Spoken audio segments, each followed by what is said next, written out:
So Invincible is back at it again with season 3. And before any of you get in the comments and ask, I see what you're typing, bro, get your hands off the keyboard, stop. I am working on The Walking Dead season 3. It'll be out this month. Let me finish the job. So Season 2 was a mess, wasn't it? Full of highs and lows, ups and downs, twists and turns, and a fat 4-month break that I will never understand. They can give whatever reasoning they want for that break, but I see what it is. I see the truth. The first season blew up and it got everybody's attention for months. So whoever runs the show's output or whatever was like, hey, why 8 weeks of fame when we can have 8 months? Let's make money! Let's do it! You want to know what I think? This show was not that good to have a 4-month break. Check me out. They had one good season, one. Most people I don't even think cared about Mark, the main character. I saw all the videos, bro, the reactions. A lot of people were watching this show for Omni-Man. I'm sorry, bro, who was in MK1? It wasn't Mark, which is understandable. Mark gets beat up by his parents, work, school, his girlfriend, literally every villain ever. He's too relatable, that's the problem. I can't escape the confines of my reality to this. Now Omni-Man, he is just like me.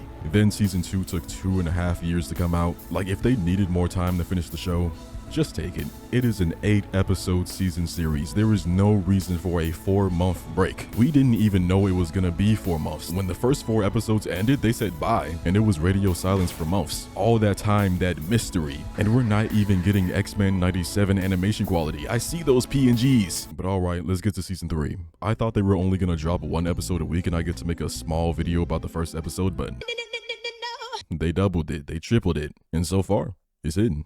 It's good. Season 2 left off with Mark beating Angstrom Levy to death, officially catching his first body and leaving him traumatized. Omni-Man and Alan are kinda trapped on a Viltrumite ship. I miss my wife and all that. Speaking of wives, Debbie has to help raise Mark's bug baby brother. And I told you, bro, Damien, if you're sick of him now, buckle up. Season 2 covered a part of the story that had a lot of downtime and setup. If season 3 and 4 cover what I think they will, we're gonna have our foot on the gas for a long time. But that's pretty much where we are now. Let's go ahead and start with episode 1 and then we can bounce around from there or something. I don't know. Mark has been training with the GOAT, Cecil. They've improved his strength over 100%. He's still gonna get beat up later on. Why lie? We know what's coming. Mark is the only hero I know who I can look at and say, put your hands down and pick up a gun. This is not working. Mark is doing strength training, speed training, endurance, all of it. If we really wanted to test his strength, we should send him to conquer other planets. Think of all the natural resources, the oil. Eventually, we see Rex, who has grown to be one of the best characters in the show. His whole arc has been him realizing how much of a goofball he's been towards everybody he's ever met in his life, and he's actually trying to flip the script and make things better. This is the writing I've been waiting for, bro. Months of Mortal Kombat and Telltale. Then Cecil gets word that somebody's trying to steal the Declaration of Independence on a random Wednesday during the day. Mark and Rex get sent to the spot where 2 very human-looking villains are on the scene. This is something Mark can handle, hell yeah. And I'm thinking this situation is way too easy. This is the Declaration of Independence we're talking about. Rex is getting jumped, embarrassed by Multipole, Kate's brother, and he is genuinely trying to murder Rex because you let Kate die. Did we watch the same season 2? Well, maybe he didn't watch it, you know, the poor marketing, lack of hype, and the 4-month break, understandable. But jokes aside, Rex himself almost didn't survive that fight. Didn't he lose his frontal lobe in a hand? He didn't let her die. They went on that mission and they got cooked. Simple as that. Matter of fact, where were you? So Mark handles one of the grunts. Apparently his name is Fight Master. This show is the king of names that don't fit the character. Those guys get away, but they'll be back later. Either way, Mark has to deal with Multipole, and this man really thinks Mark can't get through these human clones. He tears through them and almost gets to Rex, but then surprise, Immortal shows up with Kate, who is alive. You see that 1 on her chest? There's actually a 0 hidden out there in the world, just in case something crazy wants to happen, like a giant lizard coming up and bashing you together, like mixing you together, like real crazy. And I guess she never told her brother. This whole fight is unfounded as hell. She tells him to go away, you've done enough. No. Mark is set on taking bro to the slammer. He tried to murder Rex and low-key got the Declaration of Independence stolen. I'm sure there are copies of it in online library databases, but the sentimental value, the history, some things can't be bought. Next we see stuff like Oliver getting his powers and Mark saying, damn bro, fine, I will train you. And nobody in the neighborhood sees this giant blueberry flying in the sky. Then Kate comes back to the Guardians of the Globe. Everybody is happy to see her. It's a reunion. Her and Immortal are getting married. I don't care. I do care about shrinking Ray coming back. In the comics, Ray doesn't come back. I thought she was going to be fodder, so I'm really interested to see what they're going to do with this character. But she's all healed and everybody is back together. And Samson delivers the best line in the season so far. He says, "Families together again. Unbreakable." Then we see Mark hanging out with William and Rick. This is something I really want to get into because Mark is so dumb for this. He tells them about the version of Eve from the multiverse and how she wants him to tell his Eve how he likes her or that he doesn't like her so she can not wonder and turn into this version of herself. It's stupid. It's confusing. I hate the multiverse. I wish... Cut it out. Basically, all he has to do is tell Eve he likes her or not. That is it. They tell him to not say anything about the future multiversal Eve. Just ask her out or tell her you don't like her. Pick one. Do not make it complicated. And what does this imbecile do? He goes to Eve's house, asks her out, and she says yes, that would be lovely. But somehow the conversation gets a little bit shaky, and he could have waved it off, been like, it's nothing. But he tells her about her counterpart, and now Eve is mad, because now she thinks he's only asking her out of pity for the other Eve. This will they, won't they thing, they're dragging it. It's not massive. Nobody's talking about it. We don't care. Wrap it up. All that time they wanted to waste with Amber, Cecil found out that Oliver has powers and he's trying to capitalize on that ASAP. But Debbie is like, nah, he's just a boy. But then again, Oliver will grow really fast. He will slow down as he ages, like Omni-Man said in season 2. That Viltrumite DNA ain't nothing to play with. And Oliver really wants to be a hero. But we'll get to that one later. A few minutes later. Doc Seismic has captured the strongest heroes in America. Brother, what the hell? This universe has worse power scaling than DBZ. You're telling me with a straight face that he got all of us, everybody, and nobody can break out. It's over. Mark and Eve can't even do anything. Eve is even angry after that argument and she's the first one out. And Mark, Mr. Invincible, what do you think is happening to him? Now they're in a pod too, which leads Cecil to having to break out the Omni-Man and Darkwing too, the crazy one. So these man-made robots can break through the pods, but our #1 heavy hitters can't do a damn thing. But check me out, Mark can beat them. It doesn't make sense. It doesn't make a drop of sense. My headcanon is that there's some sort of depowering gas in the pods, because I will not have them stain this franchise this early into the season. You gotta give me something to work with. So they end up beating Doc Seismic and Mark is mad. Mark is very angry. Darkwing was out there murdering people in off-brand Gotham, and the Omni-Men are made by the same guy that tried to turn his friends into robots in a dirty sewer lab. So he's attacking Darkwing and the Omni-Men, because what the hell, Cecil? You're congregating with the ops. But at the same time, they are the reason why everybody is free right now. The Omni-Men are stable, non-violent, and Darkwing is not insane anymore. That brother is happy to help, but Invincible isn't trying to hear any of that. So he flies off to Cecil to confront him, and Cecil says, I understand you're mad, but we reformed them. We made them better. The Omni-Men are made from donated dead bodies, no more abduction, and Darkwing has been redeemed and ready to atone for his actions. But Mark says, no, Cecil, you're playing with dark and sinister forces. They've murdered so many people. How can you do this? Then Cecil mentioned how Mark killed Angstrom. Should you be locked away forever? Are you not allowed to do better? And this is what I love so much about Invincible. There are so many instances where characters will do terrible things, bro. I'm talking so many people get sacrificed over the course of this story. It is ridiculous. But then something really good will come out of it, and you can't help but think, maybe this dinosaur is right. But I understand Mark and Cecil. Like, yeah, Darkwing and D.A. Sinclair were terrible people, but if we can reform them and use them for good, that's a W. Like, is reformation not part of the whole superhero business? There is nothing cooler than seeing a supervillain do the right thing and genuinely mean it. But then again, Darkwing was throwing people into the Shadow Realm, like actually picking you up and casting you into the depths. You can make an argument for both sides, but this is where the episode ends, so Mark is not backing down and unknowingly followed Cecil into the White Room. Then he asks why we're here. Omni-Man. Cecil tells Mark, you're scaring the hoes. I'm the hose. And what happens next is so unnecessary. Mark keeps getting angrier and angrier. Cecil is not helping.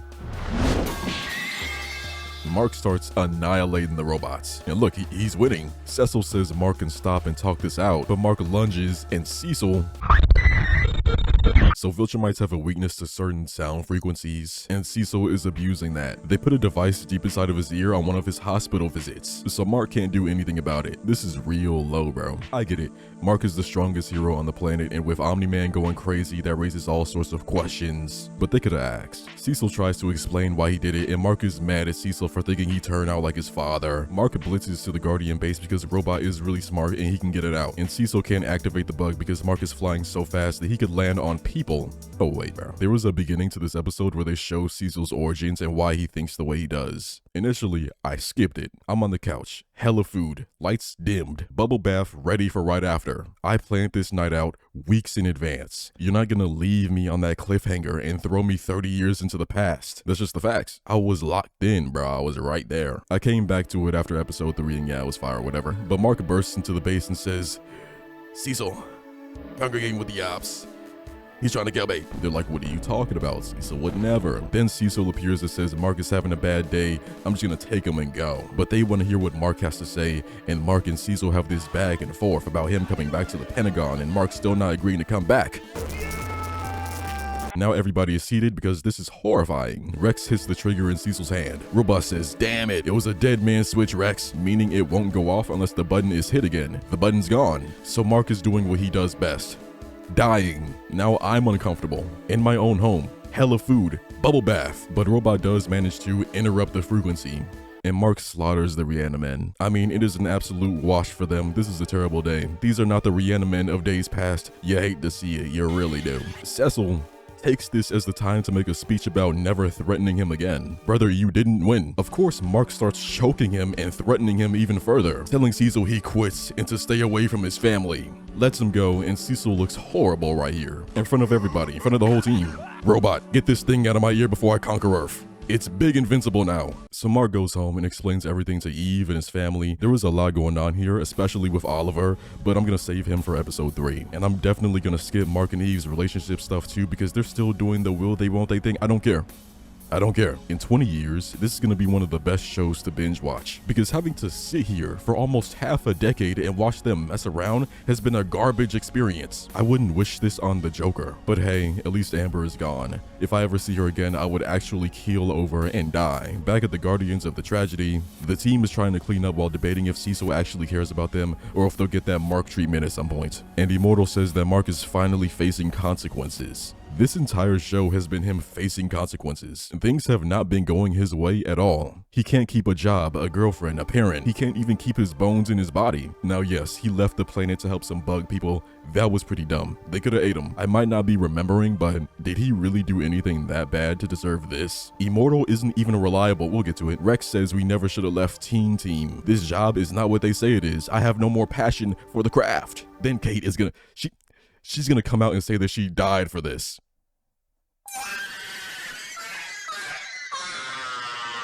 Kate dying means less than throwing a penny at a skyscraper. Her superpower isn't cloning, it's being the team's meat shield. Ray is right there. She was in the hospital fighting for her life. Kate's zero could have been in the Bahamas. Then Kate looks at her and says, well, at least I don't fall apart the minute I get hurt. OMG, the T. Then Immortal tells everybody to get back to work. Rex says, no, and says he's leaving the team. The passion is gone. Ray follows. Monster Girl follows. Bulletproof follows. And if Monster Girl is leaving, you know Robot is too. The rest of them stay there. The funniest part is, Immortal thinks they'll be back. The team breakup thing was actually a really long time coming. They never really got along too well to begin with. I'm glad Ray is actually becoming a character instead of a background prop. This team might actually be fun to watch. I don't know what the hell the Guardians are gonna do. Well, I do, but you know, be quiet. And Cecil does end up putting Darkwing on the team. Immortal is so insufferable. He gladly welcomes Darkwing on the team, but he always seemed to hate Mark even though Mark never did anything. What's up with that, gang? And Debbie tells some random guy that she's dating that her sons are superheroes. Brother, I don't even think he hit it yet, and she's giving up generational family secrets. What level of Riz is this? Brother, please write a book. So Oliver is helping Mark fight crime. Problem is, he wasn't invited. Brother, you're 5. Oliver is so annoying, plain and simple. He used to be a cute purple baby, and now I'm thinking Mark should have left him with the crickets. But he is a kid, and kids are inherently annoying. And now you've got one with superpowers, and 2 people that don't know what the hell to do with him. He really wants to be a superhero, and his powers are kicking in really fast, and he has the listening skills of a tube of toothpaste. Over each of these episodes, Mark and Debbie have been trying to get him to settle down and have a normal childhood before rushing to be a hero, but at the end of the day, Oliver isn't normal. He's purple. He can fly. You thought I wasn't gonna do it. Oliver was never gonna have anything close to a normal childhood. He even grows super fast. Brother, in a few months, he might be the strongest person on the planet. We don't know what's going on with his body chemistry. Debbie wants him to take it slow, and Mark wants to train him because his powers are kicking in. They're there, so we might as well. What the hell? No. Is that Amber and Eve sit down to talk for a while? I don't know what they're talking about because I picked up their remote and I skipped it. Amber as a character did not need to be in the story at all. They messed up in season 1 by making her unnecessarily annoying, and they spent season 2 with the longest breakup in history. Why is she still here? Let her go. Let's talk about something cool. Mark commits to training Oliver and teaching him the ways of the superhero. So he takes Oliver to art to get his first suit. Bro puts it on, turns around and says, "Villains beware, it's me, Kid Omni-Man."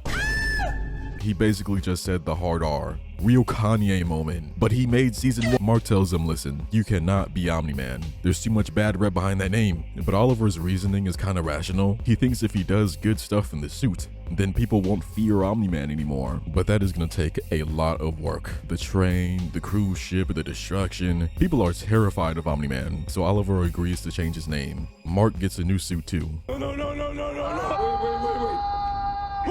And there is no music, bro. Just a slow pan up. I will tell you why that is. This suit is the worst thing to ever happen to Mark. I remember people joking about this suit when the show first aired, and genuinely putting this suit on changes the difficulty from normal to super ultra mega insanity mode. It's hard, but it comes with a price. I remember, brother, I'm just flipping page after page in the books thinking, it has to stop. At some point, it has to stop. It won't. I cannot wait to see this one guy. I've been waiting a year to talk about this one. But a radio alerts them to crime in the area, and Oliver is ready to go out there and lose. So he and punished Mark fly to the crime. It's that one electric guy and that lava guy. Oliver is ready to avenge the city, but Mark tells him, hey, slow down. You are on watch duty. Now, will Oliver heed this advice? Mark crashes out for Oliver. The electric guy gets a hardcore knuckle sandwich. The other guy gets thrown, comboed on, and thrown into another wall, and he falls on his partner. Mark rushes to Oliver and says, oh my Jeezy Weezy, are you okay? You didn't say one for me?